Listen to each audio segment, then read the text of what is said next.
Украинските власти посмртно одликуваа војници и припадници на силите за безбедност убиени за време на борбите со проруските сепаратисти во источниот дел на земјата.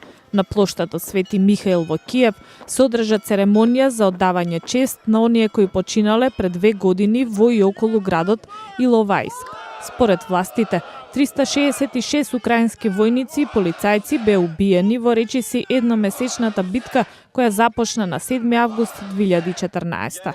Уште 429 војници биле повредени, 128 биле заробени, додека 158 се уште се водат за исчезнати. Пота сепаратистите го освоија градот и имаат контрола над него.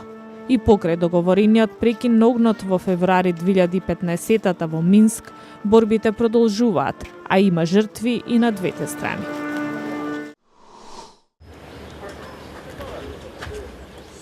Американската армија на украинските власти им предаде 5 од вкупно планираните 30 амбулантни возила наменети за помош на бојни полиња. Возилата се дел од претходно планираната помош за Украина. Целосно премените возила за прва помош беа предадени на украинската влада на церемонија која се одржа на 27 август во градот Лавов. Минатата година американските власти соопштија дека ќе обезбедат помош во висина од $75 милиони на Украина, но помош која нема да вклучува оружје. Украина на истокот од земјата се бори со проруски сепаратисти. Пакетот помош вклучува 200 обични амбулантни возила и 30 со оклоп, потоа радија, беспилотни летала, радари, уреди за ноќно гледање и друга медицинска опрема.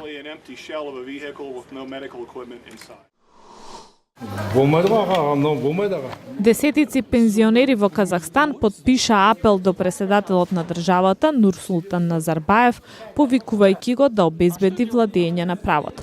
Тие се собра денеска во канцелариите на владеачката партија во градот Алмати. Се сеча со нож и со крв го потпишуваа документот, односно става од печаток од своите крвави прсти.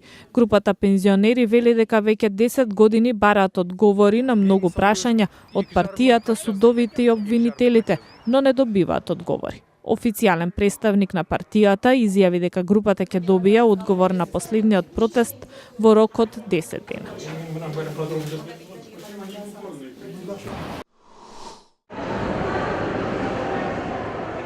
Локалните власти во пакистанската провинција Белуџистан започнаа 3-дневна акција за вакцинирање против детска парализа. Кампањата опфаќа 13 области, вклучувајќи го и градот Куета, каде што официјалните лица стравуваат дека вирусот може да се прошири, оти луѓето се противат на вакцинирање. Според Светската здравствена организација, Пакистан е една од само 3 земји во светот каде што се уште има вирус на детска парализа. Претходно акциите за вакцинација во земјата не само што не идуваа на негодување, туку имаше и напади со бомби и со огнено оружје врз медицинските екипи кои спроведуваат вакцинација. Талибанските милитанти тврдат дека програмите за вакцинирање ги спроведуваат луѓе кои се дел од западен заговор против државата.